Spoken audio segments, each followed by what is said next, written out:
Hi there, join me to take care of your spine. We're gonna mobilize your spine, create some a little bit more space and movement. You need 2 props, your yoga mat and 2 yoga blocks. Those will be essential for the practice. So come into this type of seat that I'm doing right now. So I have my toes curled and I'm sitting on my heels, sitting up tall. And if this is new to you, yes, it will be uncomfortable. That's my first experience when I started doing this pose, but it does get easier, but you have to work at it. You actually have to practice it. So if you happen to be like this, I want you to try the best you can to really sit on your heels, be weight bearing, because it really does release and stretch the soles of your feet and get your toes to be a little bit more active and flexible. The only thing is, make sure that pinky toe doesn't kind of flip the other way, go on its own adventure. You want to make sure the toes are facing forward. And then just keep the torso tall, bottom ribs in and down, and broaden the chest, sitting tall. And just release the shoulders, feeling the weight on your heels, and stay connected with your breath, especially if the sensation becomes a lot. And just know that this is only temporary. Keep broadening your chest, close your eyes, and just allow yourself to go inward just for a moment. Breathing into every and all sensation you might be feeling at this moment. Know that it's only temporary.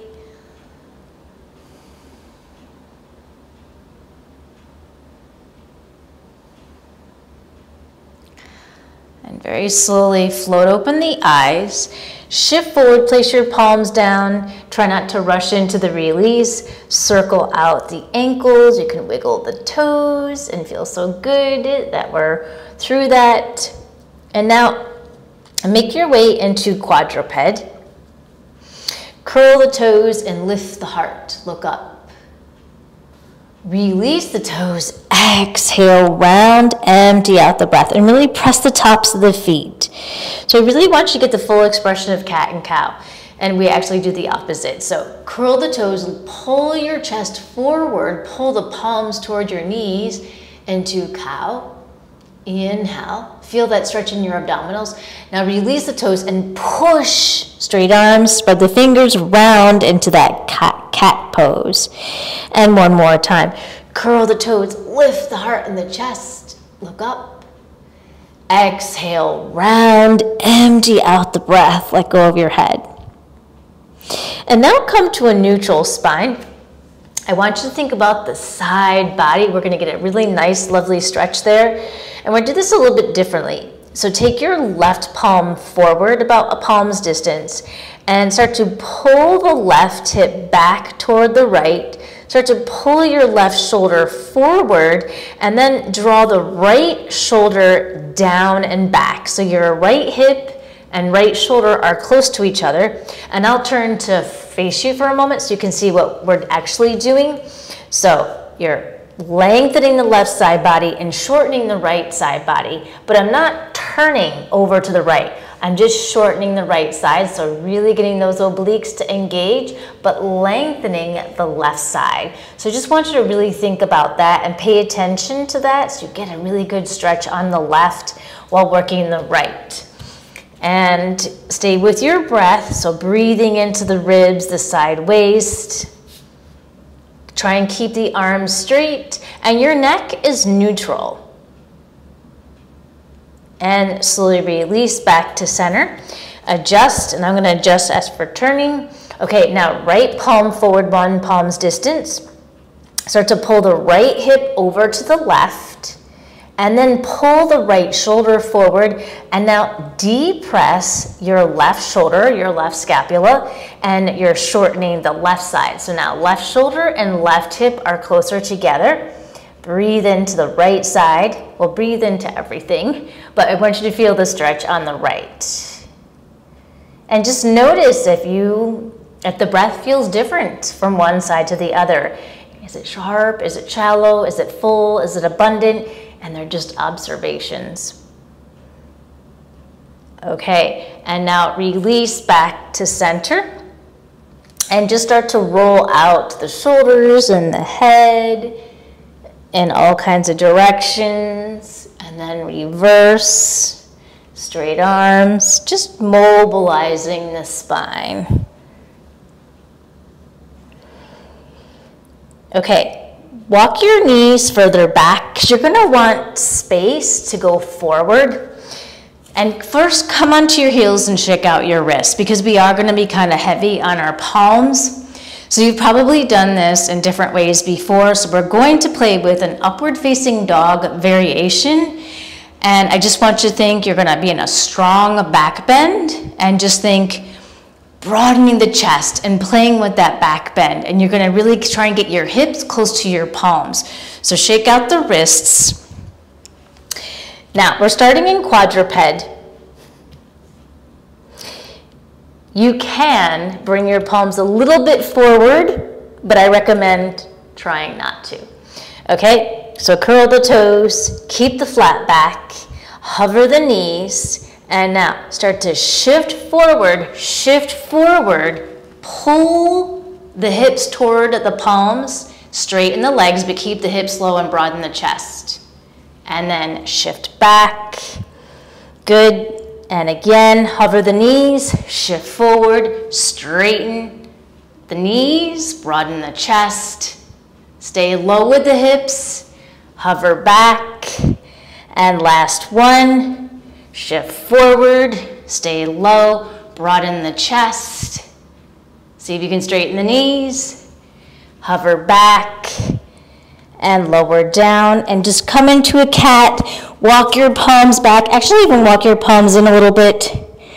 Let go of your head. Chin to the chest. Stretch it all out. And now curl your toes again and shake out your wrists.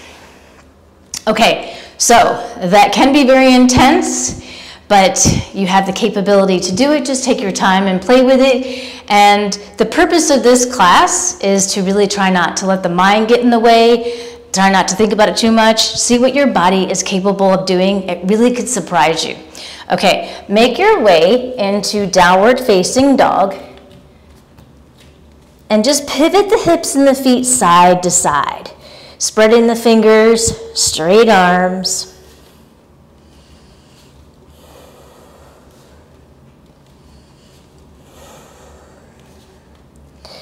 And slowly become still and just lift and lower the heels, getting some movement in the ankles, length in the back body and the spine. And if you need to shorten your stance or widen your stance, play with it, but where you can feel like you can sustain the pose. And this will change as we go on. Okay, take the right leg up, bend the knee, and open the hip. So my left heel comes down, yours may or may not, don't worry about that. But open the hip and really work that right foot toward the left glute. And then see if you can pull that right armpit toward the mat. So you can just open up the hip. Straighten out the leg and other side. Left leg up, bend the knee, open the hip. And then draw that left armpit toward the mat. Push straight arms, straighten the leg, and close the hip. And now push, inhale the right leg up, bend the knee, open the hip. Exhale the foot between the palms, lower the left knee down. And I always like to give a second here to really pull the chest forward, feel this hip drawing forward and activating the glutes, feeling that quad engagement or the quad opening, and circle the arms up for Anjana Asana. Lifting your heart and chest. And very slowly lower the left palm down, twist toward the right. You can move your right foot a little lateral to give you more space. Start to reach the right arm behind you. Keep squeezing that left glute. Bend the left knee. Turn the thumb down. You can stay here, but to get the quad, see if you can bring the foot toward the heel and keep opening your chest toward the right, but actually toward the sky.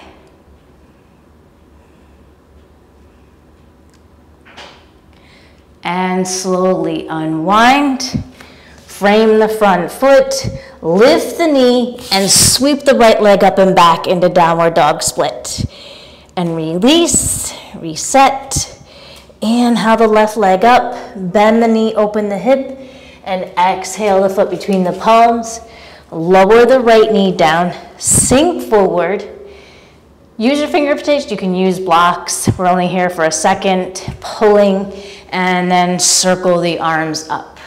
Lifting the heart and the chest. Keep squeezing that right glute.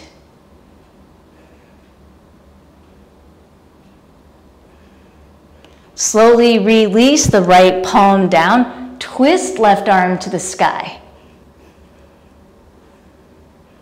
Breathe into that spinal rotation, straight arms. And here's where, again, definitely helps me to move the foot lateral, the left foot lateral. Start to reach the arm back. Keep sinking the right hip. So if the hip shifts back, you have less room to twist. So the more you shift forward, you have more space to twist. And bend the knee, squeeze, turn the thumb down, maybe bring the foot toward the glutes, see what's available to you. And you can use a strap. I didn't mention a strap because I just want you to work on moving the body without a whole lot of props, but you most definitely can do that. And feel that chest opening, that spinal rotation toward the left. Stay with your breath. And now slowly unwind. Bring the palm outside the foot, wiggle it in, lift the right knee, sweep it up and back in a downward dog split. And stretch out the spine. Inhale the right leg up, bend the knee, open the hip, and play with lifting the heel and lowering, and lifting and lowering while the hip is opening. And exhale the foot between the palms, and circle the arms up for high lunge. So this in itself is a balancing pose. So play with the balance, especially if there's a little bit of falling as well. Okay, keep the hips forward, inhale, and exhale, step the left toes forward, straighten the right leg. Lift the left knee, rotate your chest toward the left. Turn the thumb down, the right thumb down, hook your fingers on the hamstring, and pull the knee over to the right so you can twist even further and plantar flex, point the toe, broaden the chest. And just feel the freedom of that movement by assisting with that right arm.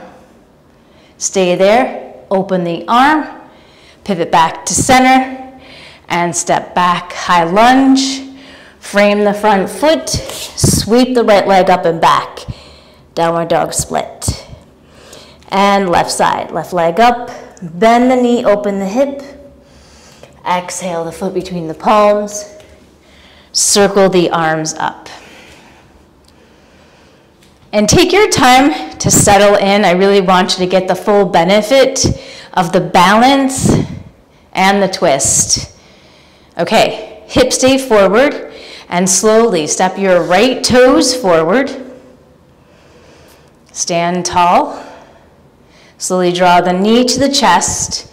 Open the arms. Hook the fingers on the hamstring as you pull the chest over toward the right. Stay with your breath. And now open the arms, pivot back to center, and step back to high lunge. Release the palms, sweep the leg up and back, downward dog split. And release. Okay, now pivot the knees and feet over toward the right. Start to squat down, lift the left palm, and so you're gonna lower the hip and then lift the hip. So you're like a lateral cat and cow. And lower the hip and lift the hip. You should feel your obliques really working. Lower the hip and lift the hip. And one more. Lower the hip and lift the hip. Pivot the palm down. Come back to downward facing dog. We'll do the other side. So bend the knees, pivot the heels over to the left, and lift the right arm, lower the hip, and lift. And really feel that it's kind of like side crunch, and lift the hip, and lower, and lift, and one more, lower, and lift. Pivot the palm down into your downward facing dog. Now stay in your downward facing dog. Bend the knees, keep your sit bones up and back, and go for some thoracic pulses. So all you're doing is you're pushing your head and chest towards your thighs, creating some more space in the spine.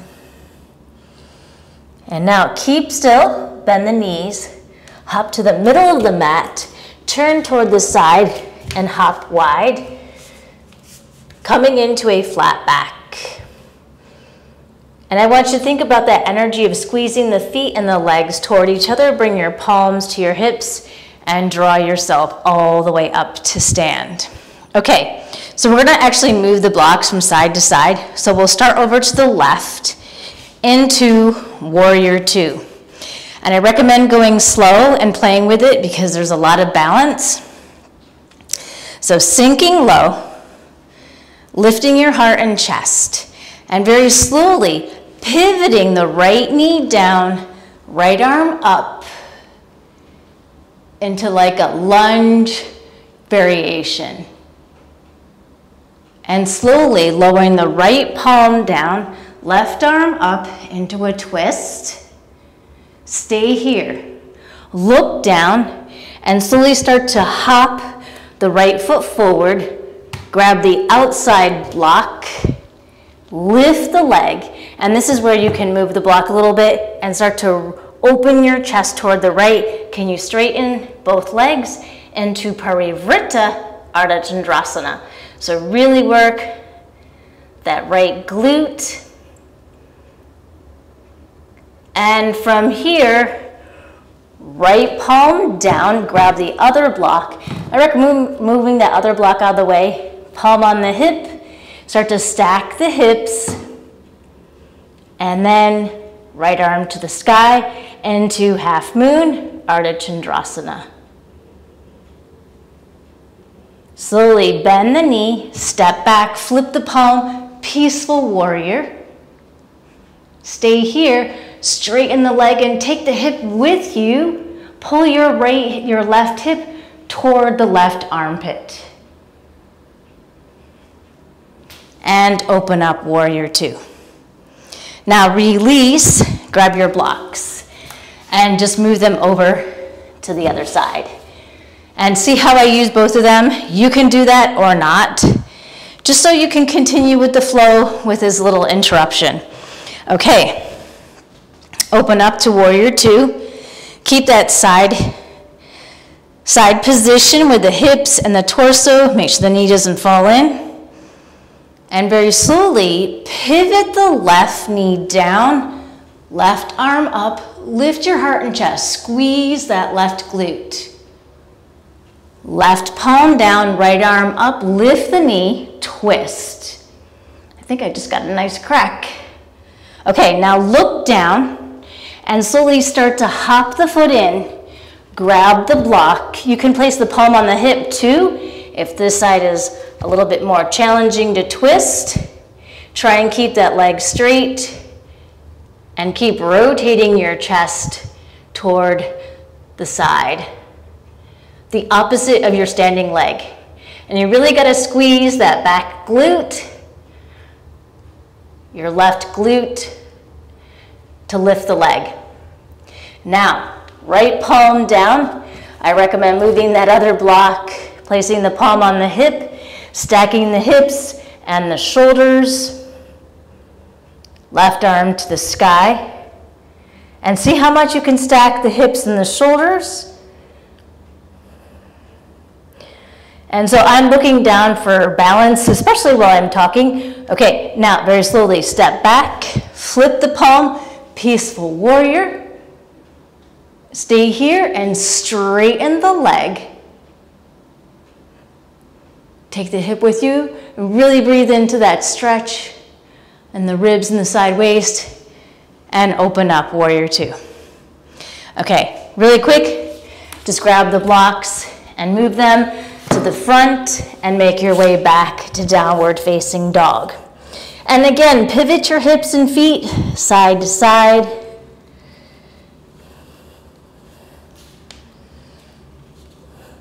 And slowly become still. Shift forward into plank, and slow and control, lower everything down. Slow. Release the toes, keep your legs close together. Palms next to the chest. We're gonna go start low, and then we're gonna go a little bit higher. So Cobra-esque and upward dog-esque. And I say that because there's so many variations. Okay, from this position, keep the back of the neck long. Open the chest. Inhale, lift and rotate to the right and look back as you lift the right leg. Squeeze the glute and lower down, come back to center. Inhale, exhale, lift the left leg, look back and come back to center. One more time, we're gonna go a lot higher. Inhale, exhale, lift up, keep the arms bent. Lift the right leg and look back. And lower down. Inhale, exhale, lift. Left leg, look back. And lower down. Take your palms, stack them. I'm gonna keep my head lifted so it doesn't interfere with the mic, but place your forehead on the palms and just wiggle your hips side to side. Okay. Slowly release, make your way onto your back. Keep the knees bent. We're just gonna play with this in a different type of way. I always like to do things in the not traditional yoga aspect because there's so many wonderful forms of movement that I integrate into my teaching and my practice. So we're gonna do that now. So place your palms down and now lift the hips into your bridge, Setu Bandha Sarvanasana. Keep the bottom ribs toward your hips, engage your glutes, and you want to keep your legs maybe a little bit closer. Slide the left leg long and just laterally tilt. So you're moving the lower part of the body, so you are getting a little bit of spinal rotation because of the movement of the lower body, but squeeze everything. So working that straight leg, squeezing the glutes, keeping the chest broad, and slowly come back to center and straighten the right leg and pivot the hips. Keep squeezing the glutes, plantar flex the right foot.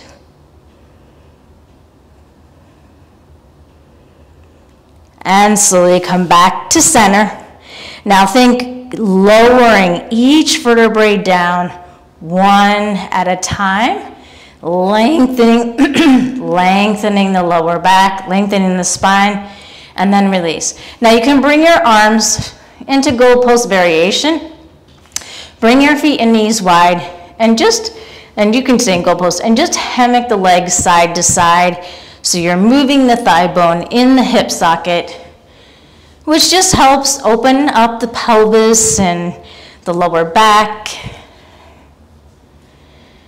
And just make sure there's enough space so the knees don't bump into each other. You really want to have, my feet are actually off the mat, so you just want to have that kind of arrangement.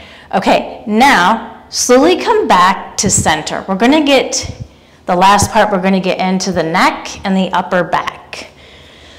So if you ever struggle with head and neck tension, shoulder tension, you get migraines, I get them terribly. So this is something that I always do a lot, and it does help, especially when it gets really tight in that spot. But before we get into it, keep your feet down, and you want to make sure that the lower back is on your mat.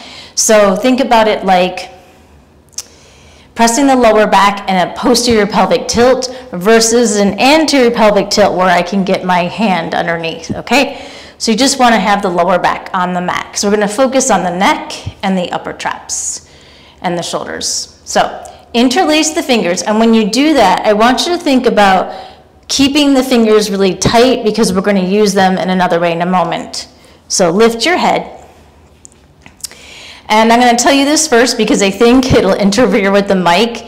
So when you go into this position, you really want to get your chin to your chest as much as possible so you can get into the back of the neck where the hairline is, the bottom of your skull, because those muscles, the suboccipitals, they can get really unhappy and the tension can hang out there. So this is going to get into that a little bit, and hopefully just more than a little bit.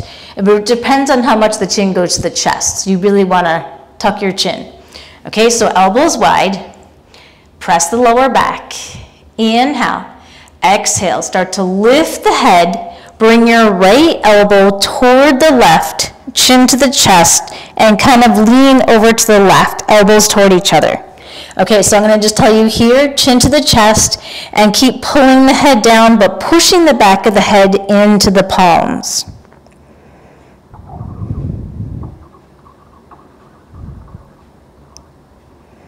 Stay with your breath.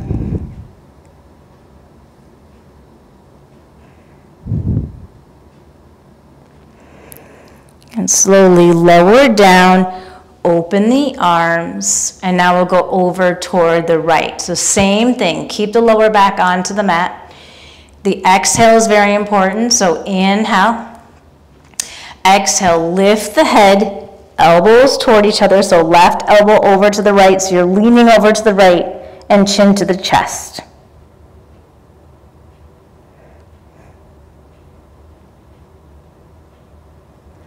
And even think about like pulling the head forward and down.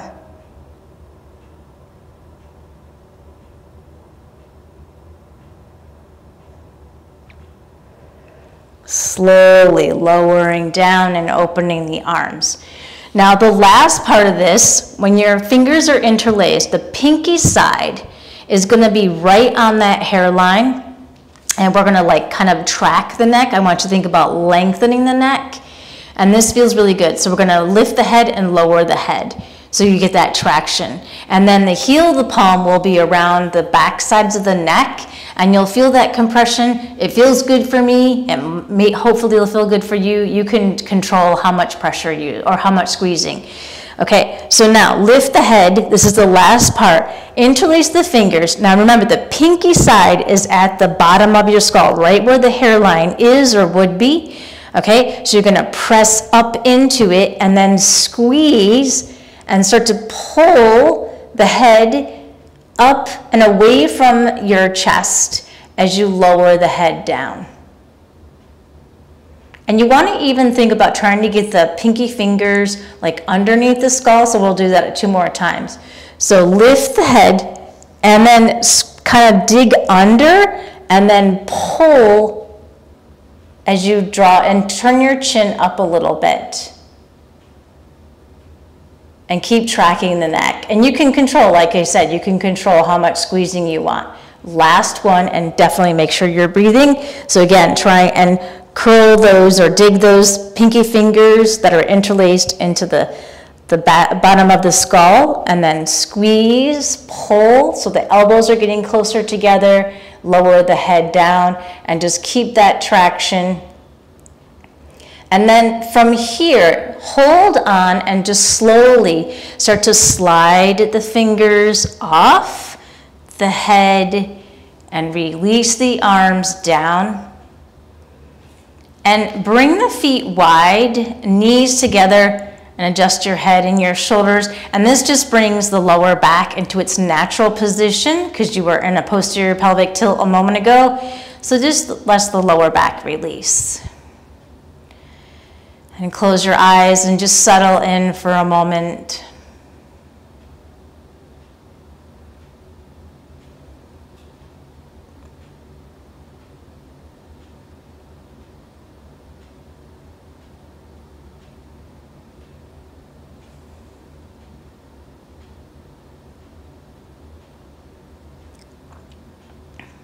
And very slowly float open your eyes, separate your knees, bring your feet closer together.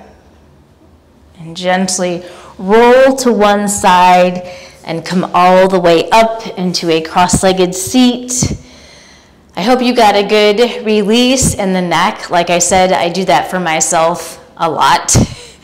And it just really feels good, especially if that's where you hold tension. There are certain places we hold tension, but most of all, this was to help really open the spine in different ways, really lubricate your spine, find that spinal freedom and mobility. And I invite you to practice this again. You can also do Savasana after what we just did and stay longer. We didn't do a Savasana, we just paused. So you can play with this any way you would like.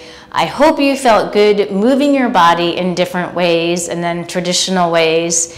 And just enjoy the journey, enjoy the practice. I appreciate you taking class with me. I am Janel DuRoss. You can leave a comment, let me know what insights you had and how you felt, what resonated with you and what didn't. I accept all feedback and I would love to hear from you, and I look forward to our practice together next time.